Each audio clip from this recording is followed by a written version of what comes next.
which you can then hear him off the mic say, get the corporate jet and get this mom home. Now, what do you think happened to trust it was an immediate game changer. Oh, for sure. Because he was present. It never was about the policy. Changed the whole culture in that one moment. Dean Miles, how are you, sir? Brilliant. Miller, Chat, and I wrote a little poem for you. Brilliant Miller, with intelligence and wit so rare, with a kind heart that's always fair. Yay! Not bad, not bad. Not bad. Thank you, Dean. Welcome to another episode of the Coaches Commonplace book, where it's my aim, and I know you're enrolled in this effort with me, to help coaches, particularly new and aspiring coaches, live a good life, be a great coach, and earn recognition and money. So with that as the context for our conversation, What are we going to talk about today? We're going to talk a little bit about Matthew McConaughey and his book, Green Lights, what you've been learning from reading it. Yes. We're going to talk a little bit about what I've been learning from reading George Leonard's Mastery, a book I've really been enjoying.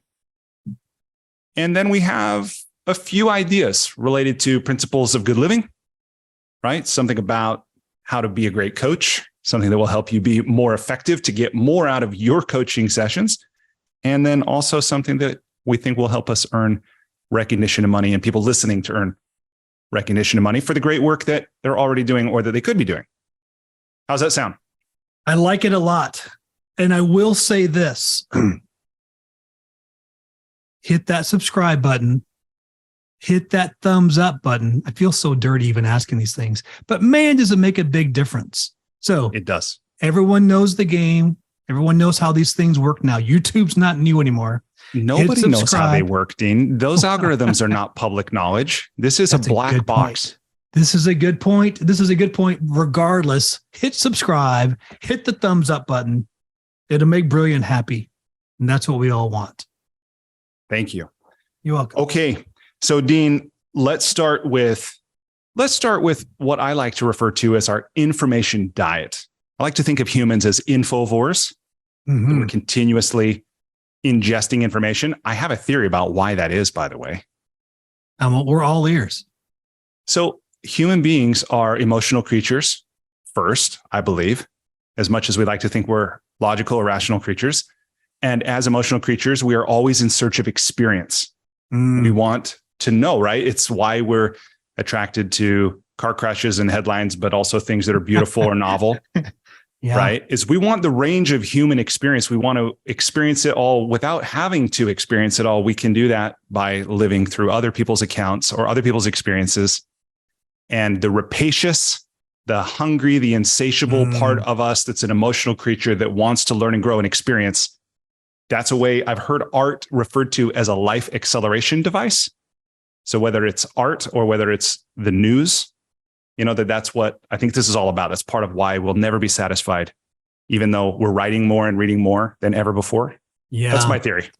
Yeah, boy, there's an upside and downside to that. I agree. I saw just in response to this big pivot with AI that we're currently experiencing is that they may call this the age of intelligence, which I think is interesting. But there is that dark belly of what you just said, and yet we'll probably never be satisfied. Right. Yeah. I don't like that aspect, but nonetheless, I think there's a lot to this. What a time we get to live in to have access to knowledge, right? And have this knowledge transfer. This is a good book. I really enjoyed it. Green Lights by Matthew McConaughey. I've had a lot of friends talk about it and finally got it.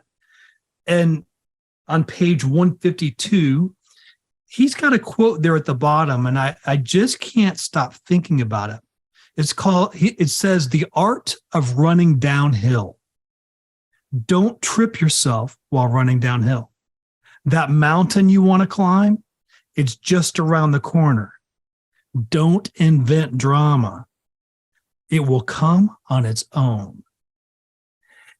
And I think we do that, right? When all of a sudden things seem to coast a little bit, right? Things have kind of come together. I'm not saying it's all worked out, but it feels downhill. I like this challenge by Matthew McConaughey, of just, there's an art to this.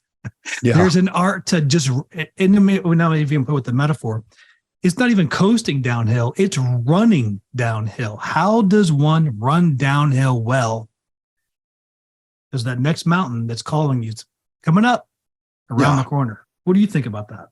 This reminds me a little bit of what Gay Hendricks wrote in The Big Leap called The Upper Limit Problem. Have you heard of this book? No.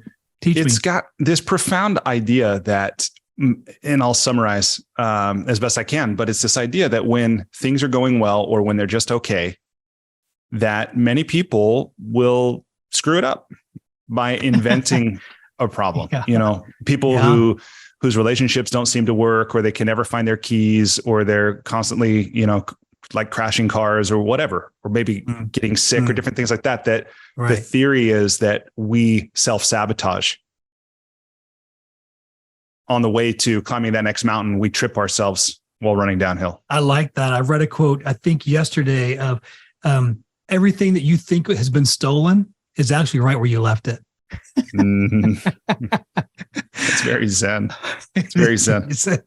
Well, speaking of Zen, I've been reading this book, Mastery by George Leonard.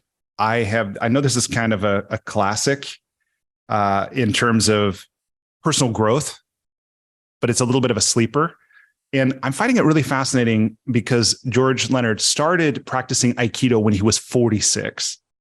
And then he studied and ended up teaching Aikido over the next 20 years. And he has lessons from his own experience living, and then also in martial arts and different disciplines. But part of what I love, he has these 5 keys to mastery. And the third, I think it's actually the second one, is practice, which is so perfect for coaches, right? Yeah, that's so good. We have a coaching practice. But what he distinguishes is the difference between a practice as a verb and a noun. And the idea of, when we think of practice as a verb, it's something we do. Maybe you go to the driving range or whatever, you play the piano, you maybe do a few scales, you're practicing. But he says that a true key of achieving mastery in anything is to not think of practice as a verb, but instead of as a noun, that you turn your practice into a practice. And what is your practice? And how really interesting that is. Isn't that a cool thought? It is a really cool thought. The part that scares me is that top word on that book. Read the top word out loud slowly. Mastery. Mastery. So now we're not just practicing. We're not just kind of just doodling around. Mastery. Yeah. That takes practice as a noun. Go ahead. Yeah, that's right. And even I'm thinking now of Stephen Pressfield. He's written this fantastic book, The War of Art, about the creative process. We all encounter resistance. It's for anybody involved in any creative process or building a business. I think it can be a great book to read every couple of years at least. But he's also written a book called Turning Pro. That's about this idea of committing, right? To being a professional at what you do and not a dabbler, not, a dilettante, something like that. And I think that's an interesting thought as well, as just making that decision, making a commitment. Yeah, well, it really starts to get to, we're not talking about you on your good day anymore. Right. We're talking about the off days and to what level can you minimize those? For me, that's getting to that place of mastery. I'm reminded of just the guild process. Arts use this, electricians use this, right? Different specializations where you go from a student to a professional. No, a student to an apprentice, to a professional, to a master. Mastery, sometimes I think we throw that word around and don't really feel the full weight of what that word is. I'm taking a class by this Dr. Srikumar Rao. He's in the 100 Coaches that Marshall Goldsmith started, but he's also a very well-known professor at like Harvard and I think Columbia, of their master programs. And the classes are on creativity and personal mastery. And man, is this pushing me of just the mental chatter that I have. Mm. And these mental models that I just have grown up with. And he makes this statement that we've been trained our whole lives to be unhappy. Just that alone, will knock this South Louisiana mind, off the chair. What would capitalism be without unhappiness of the masses? Exactly. That's exactly right. Yeah. Dr. Srikumar doesn't allow for me to ask those types of questions. It's like, yes, sensei. Yes, grasshopper. Good question. But I think for coaches, there is something about pushing yourself to that level. The goal needs to be mastery. Now, it may take a lifetime, but it needs to be the goal. I've referenced before Robert Hargrove wrote a book called Masterful Coaching. And it was really one of the first books that I got my hand on when I made the decision to go full-time coaching. And I just got lucky that was the book that got pushed to me. Because I started off from the very beginning with a very clear, articulated goal of what masterful coaching looks like. And I've been chasing it. I've been chasing that now for the last 17 years. In moments, I feel like I'm getting close, but man, there's a big gap. On the path. On the path. I love it. Well, let's talk now about a principle related to good living, right? Okay. And I am firmly committed that anything that helps you be a better version of yourself will help you be a better coach, help you be more effective.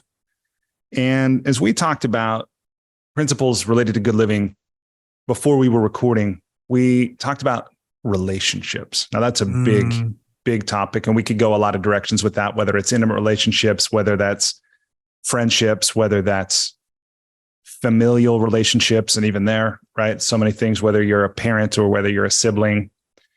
But with this, I want to just explore with you, Dean, a little bit about, and I know this might sound a little strange, but about the idea of having relationship goals. Right. And let me ask you this. So let me start this conversation with this question. If you were to guess, just for people, and I don't know, I haven't done research on this. I could give you my own estimate, right? But if you were just to say, what percentage of people are satisfied with their relationships, with the quality of their relationships generally, with the people that they work with, the people with whom they cohabitate, with the people who gave them birth? What do you think people's general, I guess by definition, wouldn't it be about 50%? Yeah. Most people would be average. Yeah. My mind went to 33%. There's a satisfaction. So suboptimal. Yes. And if you think about that, and that's probably, I know that was it's kind of a weird question to ask, but if you said what is your satisfaction with the quality of relationships with the people in your life? And you ask people to rate that on a 0 to 10, 0 is completely dissatisfied, 10 is couldn't be happier, right? Right. I'll bet you're right. I'll bet it's between a 3 and a 4. And obviously that's going to vary in these different areas. But if you start to ask what could we do that would make a difference in the quality of our relationships, and more specifically in our own experience of our relationships and the experience of those with whom we're relating, what would those things, what's something you might do? What comes to my mind, and I'd love for people to make comments below. A lot of coaches, and I use it, just a wheel of life, and have people, it's a good intake type of a form to use, of just to get where's here and then what would be the goal.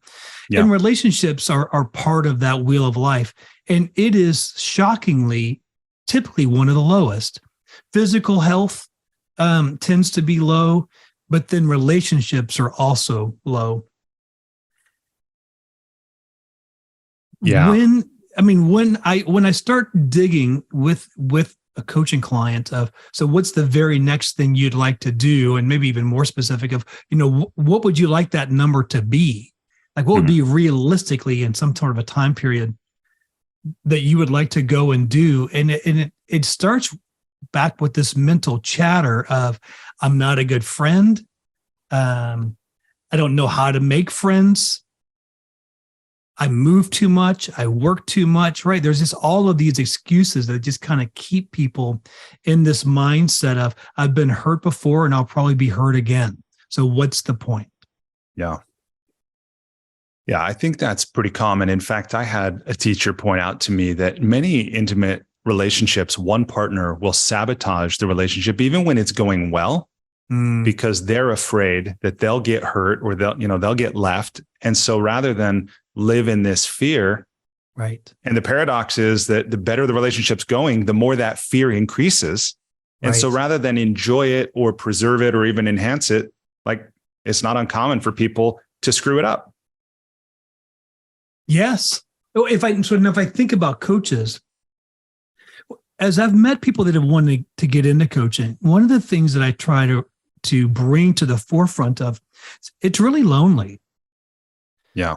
Because the relationships we have with the client, it's not about you, it's about them. And there's people that I've coached for over a decade that probably don't even know that I'm married or have kids. I'm exaggerating. They know some of that, but it's just never about you. And so it's just, you're alone in your house now doing all these Zoom coaching sessions or phone sessions, or you're traveling and you're just alone in the hotel. You're that guy sitting at the bar alone. Yeah. It's really, really lonely. And I find coaches end up not even reaching out to other coaches because there's just a fear of, I'm going to find out I'm not as good as I thought I was because you're better than I am, or I'm afraid that you're going to take my material and take my clients. Have you experienced that? I mean, do you hear those types of conversations? Not really. I mean, the thing about coaching being lonely, like that for sure.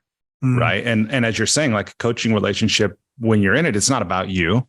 So even though you're with a client, it's about the client, right? Yes, they're leading, I think, in an effective coaching conversation, they're leading the conversation. So that part definitely resonates. So I'm an ENFP. I'm a number 7 on the Enneagram, for those Enneagram lovers. Just means I'm a people person. Meeting people is easy for me. And I read a book a long time ago. It's called Heart, Smarts, Guts, and Luck. And it's the luck part that they talk about. Think about 100 individuals. So 50 and 50. On the bottom 50 is just, the goal is meet people. Just meet them, churn through, meet. That someday, if we go by the top 50, could be in that bottom 30 that you linger with a little bit longer, that one day could be in your top 20 of relationships that you're building into. As I say, it takes a long time to have an old friend. I really like that statement. Yeah. But you're going through the bottom 50 that might be in your top 30 that one day might be in your top 20. And so Scott Osmond, a friend of ours that Brilliant and I have, was telling a story. Friend of his, Italian guy, lives in Paris, uses the transit systems, and he will leave about an hour and a half sooner than what he needs to because he's always looking for someone to meet on the train.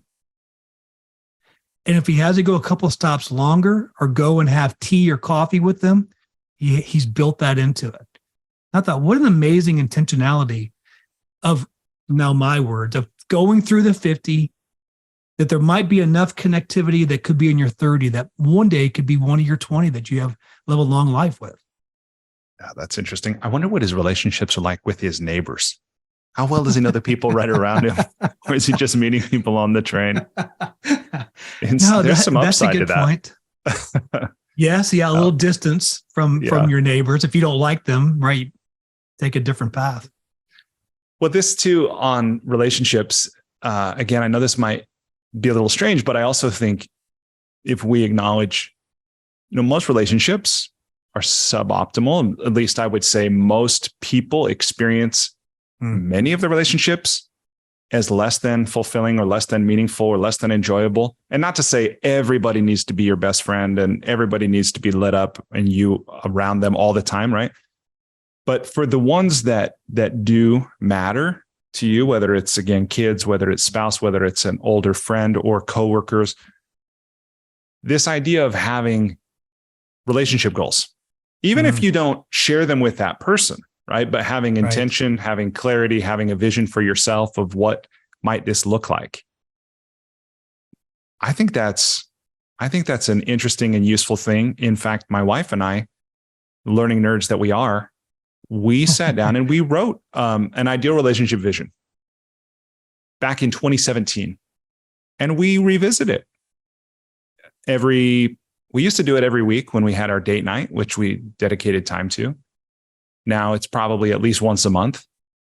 But what we found is that relationships evolve, as we know, right? But there are certain things that matter to us that we want to continually return to. We want to reorient ourselves to, about the kind of partners we're committed to being, about how we're committed to resolving differences or misunderstandings, right? The kind of parents that we're committed to doing our best, to raising children in a certain way and so forth.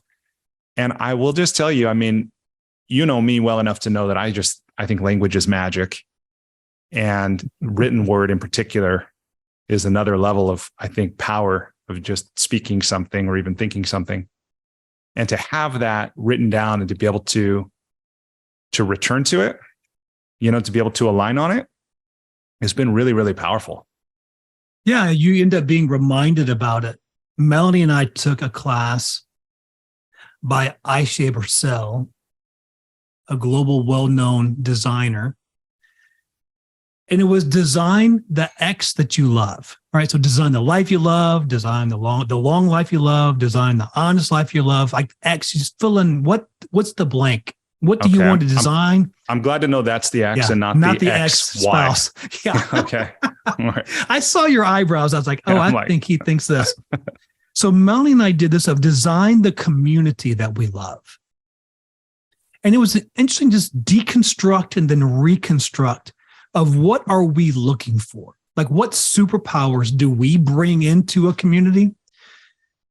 What values are we looking for in that community? What's the kryptonite that really panics us? Because it's hard enough to find relationships just as one human being to another human being. To do this as a couple, to find another couple or 3 couples or 5 couples that there's enough alignment for, I think it's probably stats are better to win the lottery than to find that. Well, and this attempt is why people join things like churches too, right? That's exactly right. Yes. And so I'm 53, my wife is 54. We'll turn 55 this summer. We're seriously looking at these 55 plus intentional living communities. Yes. Yeah. Just because there's some built in this relationship thing. I found this quote, it's an unknown author, is that the best relationships are the ones you never saw coming, which makes me go on the other side of this intentionality of, will you be my friend? What about you? You be my friend? And this desperation, as opposed to the best ones are the ones you never saw coming, where you're just open to it. I love that. That reminds me of a quote that I'm going to Google here and see if I can find. While you're Googling that, there's a couple other ones. Our friend Tony Robbins, the quality of your life is the quality of your relationships. Before we started record, you and I both have another quote we like of, show me your friends and I'll show you your future. Yeah. They're really important, these relationships. Did you find it? No, I didn't. And I won't. I have it in my notes, but it's this really beautiful phrasing from Yogananda, who talks about always being on the lookout as you meet people for friends, he says, from previous incarnations who will smile, who smile at you in a way that you recognize them. And he'll talk about always be on the lookout to add these friends to your constellation of friendships. And then he goes on to describe that through these friends, you will see the great one smiling back at you, and it's just like this. So it's such a beautiful concept, a little bit mystical, but I just love that idea of, not everybody is, we were talking about this, that, people enter your life for a reason, a season, or a lifetime, perhaps. Right. And this idea of, a single relationship can change the entire trajectory of your life for better or for worse. Yes. Right. But the joy that's possible by going through life with this, you might even say an anticipation or an openness to this person could be a lifelong friend. This person could be a kind of soulmate, a member of my spirit tribe or something like that. And whether you're deliberately seeking that or it's just, it happens, spontaneously or synchronistically. So, yeah, being a person who lives their life by all adventure and advocacy, those that are watching the podcast know my 3 core values. I'm addicted to those relationships where I meet someone and I feel like I've known them my whole life.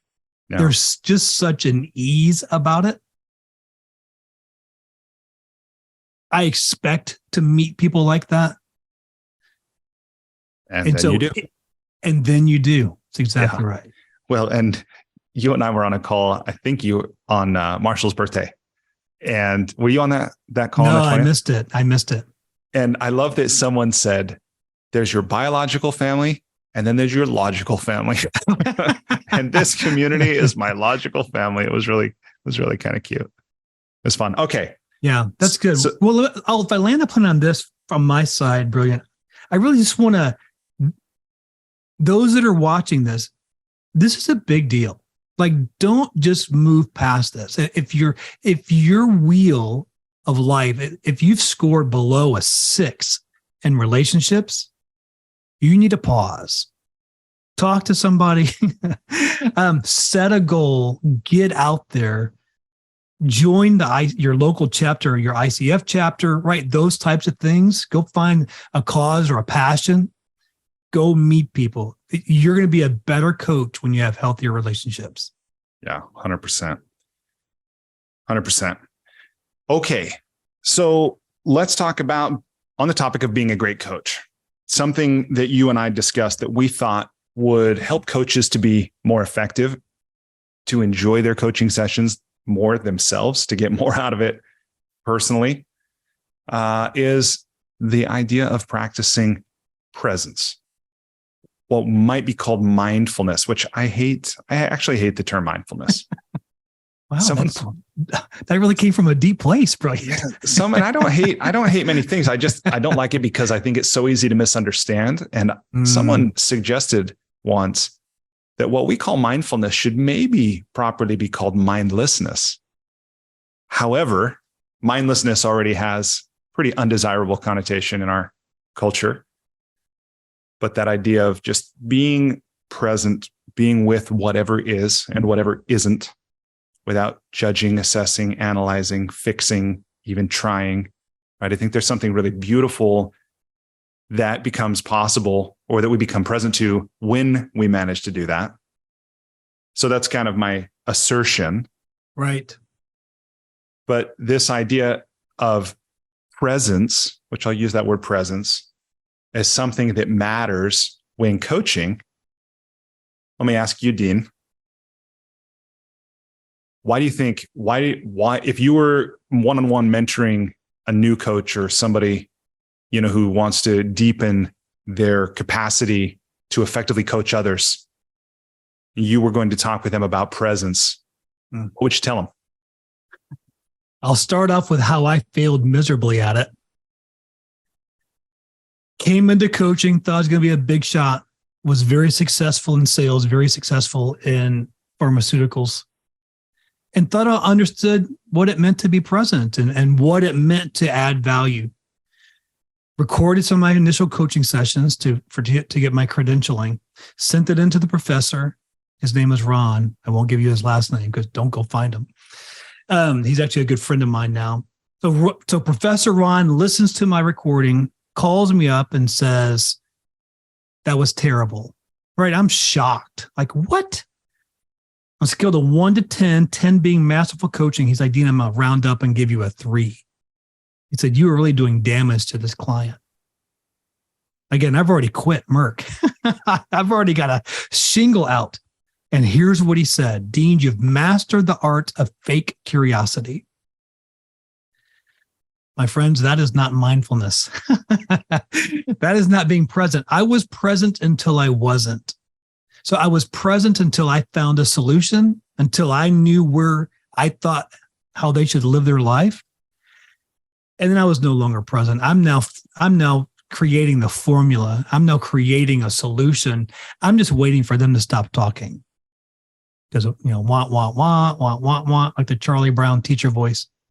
And then when they finished talking, then I was just going to wow them with my masterful coaching.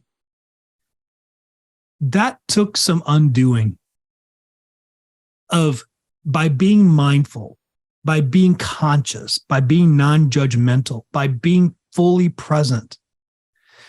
Also includes not trying to figure it out. It really is just trusting it and listening and blurting. It's possible. It takes practice. I do think it takes practice. And I read a book recently called The Monkey is the Messenger by Ralph De La Rosa. And he refers to something, I'd never heard this term, but I love the term. He calls it a mindfulness push-up. But what he means by that is when we become aware that we are unaware, coming back to awareness, right? Just in this conversation, as I'm having a conversation with you about being present, about practicing mindfulness, I catch myself not being fully present in the irony of that, but then coming back to it and practicing a mindfulness push-up. And I do think, to use that analogy a little more, it is like building a muscle that we can cultivate, right? And why I think it matters with our clients. We've talked a little bit about this in prior conversations, but first of all, I think one of the greatest value we can offer our clients, even if it's not what they come asking for, is the ability to actually hear them, to see them, to hold space, right? To witness another human being unfolding or growing or struggling. And if we are distracted in a way, we turn from that, or we close ourselves off to that. Right. And I think that humans, in a way, I mean, we know this to Ubuntu about I am because you are, where we need each other, this idea from African culture. But I think in some way, human beings need other people in order to grow. There's certain forms of growth that actually require another person. But what do you think? Yeah, you just saw my eyes probably light up there for a second. Carl Lewis, the sprinter, the runner. Am I saying is that's his name, right? Yeah. Yeah, Carl Lewis. This was, I think, a couple Summer Olympics ago. Won 3 gold medals, 2 new personal bests, and also a new world record. When the NBC reporter asked Carl, nice race out there. Do you think you could have run faster? I mean, what an unbelievable question. Already he's won 3 gold medals, 2 new personal bests, and in this particular race, new world record. And the reporter says, do you think you could have run faster?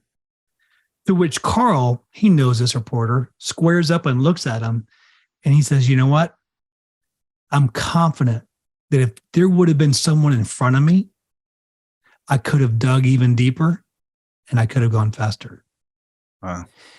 It makes me think of what you're talking about, of just that mindfulness, maybe even combining it with practice and combining it with relationships.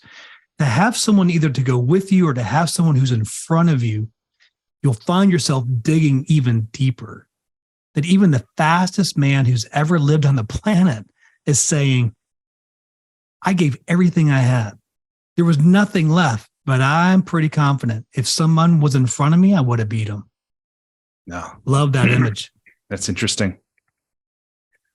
You know, with presence in coaching, and this is true for people who speak publicly or people who interview others for podcasts or for job interviews, for anything. I think this ability to be present be aware, right? Just to pay attention to things like body language generally, but facial expression, tone of voice. I'm still amazed by this, and I'm still processing it. It's kind of a working theory for me. But this idea that the body never lies, people can act for sure, but I do think there seems to be something very universal about the human nervous system and the way that emotion is conveyed through even, posture, breathing. Yeah. And I'm reminded when I heard Sadhguru say, in India, we don't ask people how they're doing. We just look at them. Wow, that's really good. I like that a lot. Yeah. And I think in coaching, regardless of language or upbringing and so forth, and I know, and I'm here, there's a big generalization, but in some ways, human beings are pretty essential. There's something essential to all humans as unique as we are. And when we're coaching, if we're not present, I think we're missing a lot of opportunity to help our clients become aware. Right. And this idea, I love this, just saying, I noticed you hesitated right there. Tell me about that. Or I noticed the tone of voice changed, or I noticed you blinked a few times. What's that about? Right. And it's not even trying to figure it out ourselves, because heck, they might not even know. Right. But just the first of all, that you saw and you can reflect it back, and then being willing to ask that and let them go deeper on that thing after they have an awareness of it and see what comes of it from there. And without being present to that, it could be easy to miss those opportunities. You bring up such a great point, Brilliant. And what a great reminder you just gave me. It took me all the way back some 17 years ago when I was doing my certification training, and they would give you these modules to then for the week or the 2 weeks, go practice it. And so one was immediacy. Mm-hmm. So if you heard a car horn in the background, try to use that car horn in the coaching session. Let's use that as, what was the caution? What's blaring in your own reality right now? So even for this, I just couldn't, if you look above you, there's the top painting. It's not just an island. There's two. They're together, right?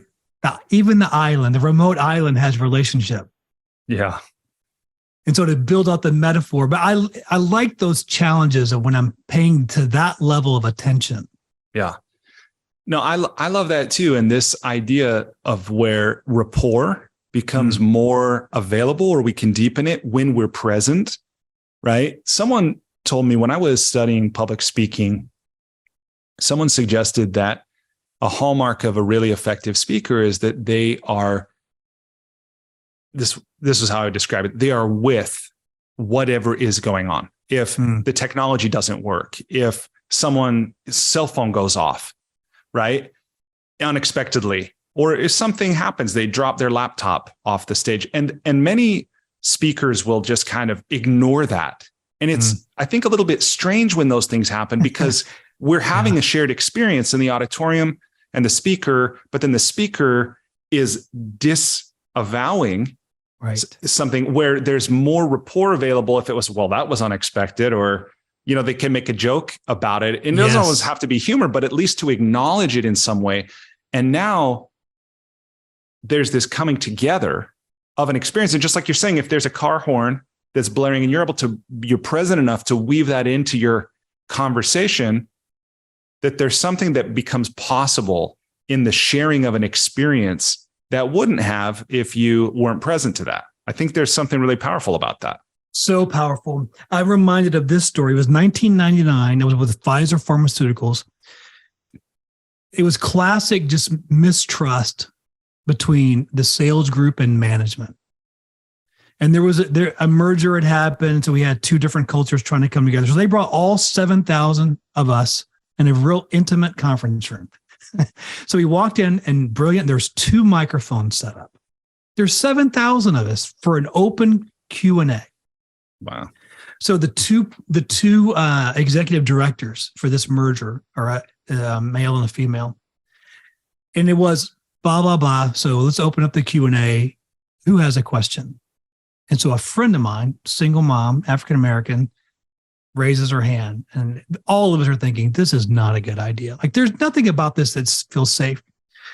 She then stands up to the mic and says, I have a question about our work leave policy, because my daughter's in the hospital and she's not doing well, but I was told, I need to come out here for this. Regional says sick leave policy is this, and corporate says this. And so could you just kind of, help me understand what our leave policy is? And so one of the executive directors comes to the mic and nails the policy. Like, that's the I, cross the T, like, wow, this person memorized our handbook. And then says to our partner, is there anything I missed? Now, the other person is present and is really paying attention. He then comes to the mic and he says a couple things. First, we really messed up because there's just 2 microphones out there and we're already sending the wrong message. And then second, how was your daughter doing? Mm. To which my friend then drops to her knees as she's holding the mic. She's like, she may not make it through the weekend, but I was told if I didn't come to this, I'd be fired immediately. Wow.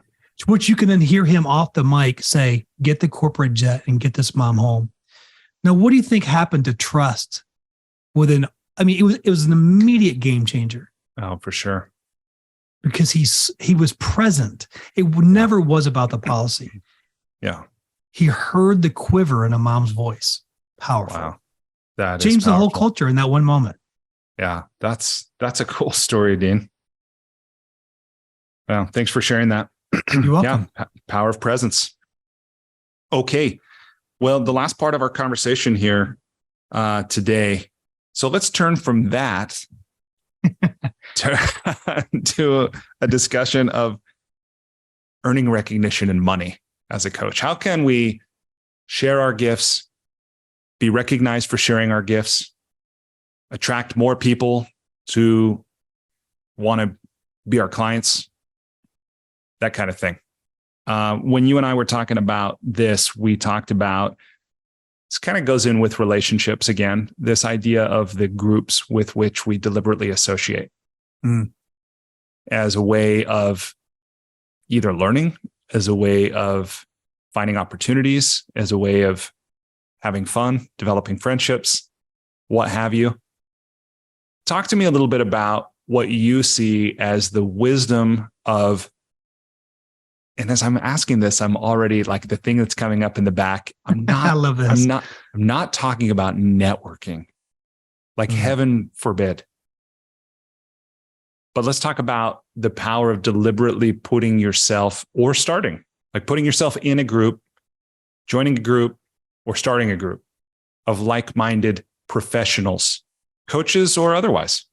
Yeah, I think there's a step before that. And I love how these things all tie together. Brilliant. Almost like you did this on purpose. But in this building the relationships, and even what you and your wife, Heather, have done, of putting it on paper, what's the goal? What are we wanting to do? And I think it's, what would you want to be recognized for? Mm-hmm. So it's not just necessarily accomplishments, but just maybe character qualities. Mm-hmm. Be recognized that you're kind. Be recognized that you're available. Be recognized that you're present. Being recognized that you're a man of your word. I think those are noble things to be recognized for, to be known for. I think if you start with that, I think some of the networking stuff takes care of itself. Yeah.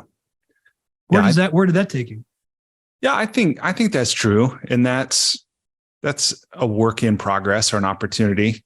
If people haven't taken the time to write that down for themselves, things like value statements, things like a life purpose statement, things like we talked about, those relationship visions, that there's clearly an opportunity there. And even if they are written, to return to them, to refine them, to expand them, to share them, either, in appropriate ways with others or just to live them, right? Like right. I'm reminded of what Gandhi said, my life is my practice. And I love that. And so I think that's what you're saying is a really wise starting point too, because groups have qualities or organizations have qualities, and we can ask, Right. like, where will I find people who are driven? Where can I find people who are successful? Where can I find people who are kind or helpful? Right. And taking the time to be thoughtful about the kinds of groups or the kinds of people we want to associate with after, or maybe in conjunction with having done that for ourselves. I think Right. there's a lot of wisdom in that. And the thing that I was really intrigued by this is this idea that part of the value of finding a group is that a group of supportive people can help us experience more effectiveness or power in living the story we want to be living. Mm. Right? Like if you say, I'm an effective coach, or I help, CEOs get to the next level, or I help, single mothers build lives they love, or whatever it is that your client is and the things that you help them do, that a group who's also on that path, or who's Yes. engaged in that effort, or who are those kinds of people, it can be a place where, as you're finding your voice, you're finding your message, that you're getting practice, you're finding your legs, and you're being seen as that in that courageous space on your way to sharing that more broadly. And I think there's incredible power in looking at it as a group supporting you and living the life you want to live, or the narrative that you're committed to. It reminds me of this story of, your kind of reaction to the word networking, which I can appreciate, and I think a lot of us can. But I want to go on the other side of that. When Melanie and I moved into a new city, we attended a church. It's a very small town, and there was a physician there. Was probably about 10 years or so, 7, 8 years older than I was, and there was something about him brilliant. And now I'm pursuing him. I just want to go have lunch with them. And man, this guy just won't give me the time of day, just shaking me off, right? Shaking me off. He's being kind about it, but he's playing hard to get. Now, in the meantime, there's a guy about 7 years younger than me, and the dude's driving me crazy. You already know where this is going. He's wanting to have lunch with me. I've always been the chaser. I'd never been chased.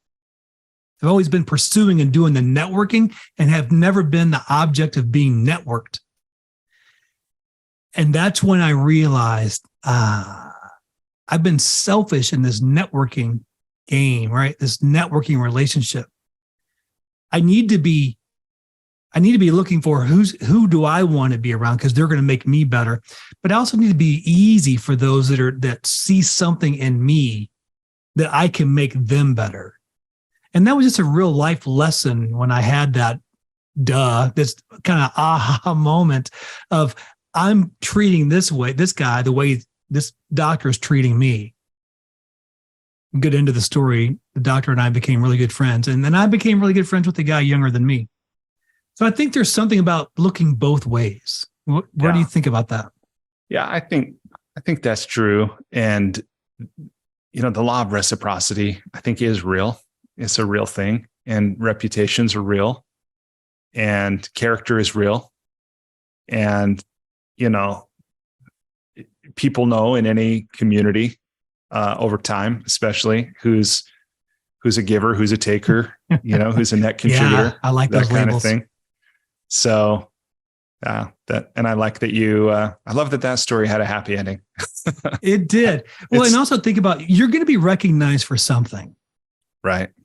To what level do you want to participate and what side of the coin that's on?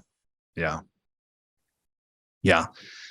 Well, Dean, as we begin wrapping up this episode of the Coaches Commonplace book, let's do a whiffle. What do you feel like expressing? What are you remembering? What do you feel called to work on? What are you committed to? What's a request you have for people listening? Anything in that direction? Yeah. I think about these particular categories. There's insight, there's abilities, There's willingness and there's practice. The ones that I find come easier is getting insight and being reminded of my ability or inability. What's harder is what am I really willing to do? Like one breath short of death. Like how much pain and suffering am I willing to put into this? And then am I serious about the practicing? When I move past the abundance of insight and the abundance of ability, especially being in the United States and we have all kinds of opportunities, and really look in the mirror and invite my friends to really aggravate me in this space of, Dean, what are you really willing to do? And tell me about your practice.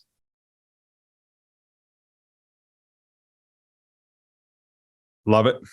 And by the way, I did not just give you permission. That was all hypothetical. I got it, I'm teasing. I got it. Well, thanks. So that's what I feel like sharing. What do you feel like sharing? I feel full, man. I feel good. I feel challenged, you know? I look at that chest out. I'm just thinking, you know, what's coming up for me right now, and who knows where these connections come from, which synapses lead to which. But I think about a program I did with a teacher a few years ago in Santa Monica, and he talked about love cannot flow through tension. And whether that's physical constriction in the body, just the conscious relaxation, or it's tension between, you know, people, that the experience of the participants in a relationship like that or in a body like that is typically not one of love. And that idea of, you know, how can I release tension in order that love flows through me?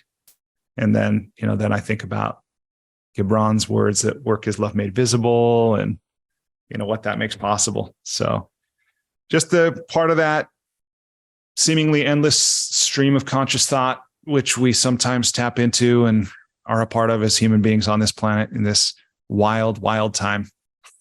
Yeah, which is why we have a commonplace book, so we can capture some of this stuff, right? That's right. And share. Capture it and then share it. Great. All right. Well, thank you for making time again. Let's do it again in the next couple weeks. Yeah, my pleasure. Looking forward to it already. All right. And to everybody listening, thank you. Hope you made your own notes and that you will take the action that feels appropriate to you to move your life and the world forward to being a little happier, a little healthier, a little kinder, a little more sane and enjoyable. So until next time, take good care. We'll talk to you later.